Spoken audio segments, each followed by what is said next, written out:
അസ്സലാമു അലൈക്കും, welcome back to tasty queens. ഞാൻ ഇവിടെ ചെയ്യാൻ പോകുന്നത് കുട്ടികൾക്ക് എല്ലാവർക്കും ഇഷ്ടപ്പെടുന്ന ഒരു ബനാന ചോക്ലേറ്റ് മഫിൻസ് ആണ്.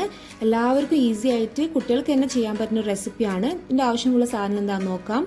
3 ചിക്കുറ്റ പഴമാണ് എടുത്തിരിക്കുന്നത്, അല്ലെങ്കിൽ റോബസ്റ്റ പഴം. ഇതില്ലെങ്കിൽ ചെറുപഴമായാലും മതി. 5 or 6 പഴം. നന്നായിട്ട് പഴുത്ത പഴമാണ് ഇതിന് ഏറ്റവും കൂടുതൽ ടേസ്റ്റ് ഉണ്ടാവുക. തൊലിയൊക്കെ കളർ മാറിക്കഴിഞ്ഞാൽ അത് കളയാൻ നിൽക്കണ്ട. ഇത് ഇതേപോലെ മഫിൻസ് ഒക്കെ ആക്കിയിട്ട് കുട്ടികൾക്ക് കൊടുത്താൽ അവർക്ക് എല്ലാവർക്കും ഇഷ്ടപ്പെടുന്ന ഒരു റെസിപ്പിയാണ്. ഇതിലേക്ക് 1/4 കപ്പ് ഓയിൽ ഒഴിച്ചു കൊടുക്കാം. പിന്നെ 3/4 കപ്പ് പഞ്ചസാര നന്നായിട്ട് ഇളക്കിയിട്ട് ഇതിലേക്ക് 1 ടീസ്പൂൺ വാനില എസൻസ് ഒഴിച്ചു കൊടുക്കാം. അപ്പോൾ എല്ലാം മിക്സ് ചെയ്ത് വെച്ച്, അപ്പോൾ നമ്മൾ വെറ്റ് ഇൻഗ്രീഡിയൻസ് റെഡിയാണ്. ഡ്രൈ ഇൻഗ്രീഡിയൻസ് എന്താണെന്ന് നോക്കാം. 1.5 കപ്പ് മൈദയാണ് എടുത്തിരിക്കുന്നത്. അതിലേക്ക് 1 ടീസ്പൂൺ ബേക്കിംഗ് പൗഡറും 1/4 ടീസ്പൂൺ ബേക്കിംഗ് സോഡയും ആഡ് ചെയ്തിട്ടുണ്ട്. ഇനി അതിലേക്ക് 1/2 ടീസ്പൂൺ സോൾട്ടും ഇട്ട് കൊടുക്കുകയാണ്. എന്നിട്ട് നന്നായിട്ട് ഇങ്ങനെ മിക്സ് ചെയ്യാം. അപ്പോൾ വെറ്റ് ഇൻഗ്രീഡിയൻസും ഡ്രൈ ഇൻഗ്രീഡിയൻസും കൂടി നന്നായിട്ട് മിക്സ് ചെയ്ത് കൊടുക്കാം.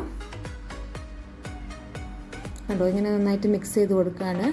അപ്പോഴാണ് ഞാൻ ഓർത്തത് ഞാനിതിലേക്ക് മുട്ട ചേർക്കാൻ മറന്നു എന്ന്. അപ്പോൾ ബാക്കി കേക്കിൻ്റെ പോലൊന്നും പ്രശ്നമൊന്നുമില്ല. ഇതിൻ്റെ ഇടയിൽ മുട്ട ചേർത്താലും മുന്ന് ചേർത്താലും ഒന്നും വ്യത്യാസമൊന്നും ഉണ്ടാവില്ല, അതേ ടേസ്റ്റ് തന്നെ ഉണ്ടാവും. അപ്പോൾ ഞാനിപ്പോൾ ഒരു മുട്ട നന്നായിട്ട് അടിച്ചിട്ട് അത് നന്നായിട്ട് മിക്സ് ചെയ്ത് ചേർത്ത് കൊടുക്കുകയാണ്.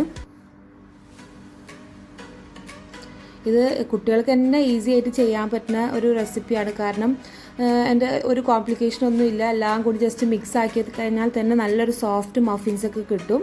ഇതിലേക്ക് 1/4 കപ്പ് ചോക്ലേറ്റ് ചിപ്സ്, അല്ലെങ്കിൽ ചോക്ലേറ്റ് നന്നായി അരിഞ്ഞ് വെച്ചത്, ഏതെങ്കിലും ചോക്ലേറ്റ് ഇല്ലേ നമ്മളുടെ കാഡ്ബറീസ്, ഗാലക്സിയൊക്കെ കൂടി നന്നായിട്ട് മിക്സ് ചെയ്ത് കൊടുക്കാം. ഈ കൺസിസ്റ്റൻസിയിലാണ് നമുക്കിത് കിട്ടേണ്ടത്. നല്ല നന്നായിട്ട് ഇങ്ങനെ പൊന്തിയൊക്കെ വരും. ഇനി നമുക്കിത് കപ്പ് കേക്ക് മോഡിലേക്ക് മാറ്റാം. കപ്പ് കേക്ക് ട്രേയിൽ ഞാൻ കപ്പ് കേക്ക് ലൈനർ ഇട്ട് കൊടുത്തിട്ടുണ്ട്. 1 ടേബിൾ സ്പൂൺ ബാറ്റർ ഒഴിച്ച് കൊടുക്കുകയാണ്. അധികം ഒഴിച്ച് കൊടുക്കേണ്ട, കാരണം നന്നായി പൊന്തി വരും. അപ്പോൾ അതിൻ്റെ ഒരു 1/4 ഭാഗം വരെ ഒഴിച്ച് കൊടുത്താൽ മതി. ഇനി അതിലേക്ക് ചോക്ലേറ്റ് ചിപ്സ് ഇട്ട് കൊടുക്കുകയാണ്. കുട്ടികൾക്ക് കൂടുതൽ ചോക്ലേറ്റ് ഉണ്ടാകുമ്പോൾ കൂടുതൽ കഴിക്കാൻ ഇഷ്ടമാണ്.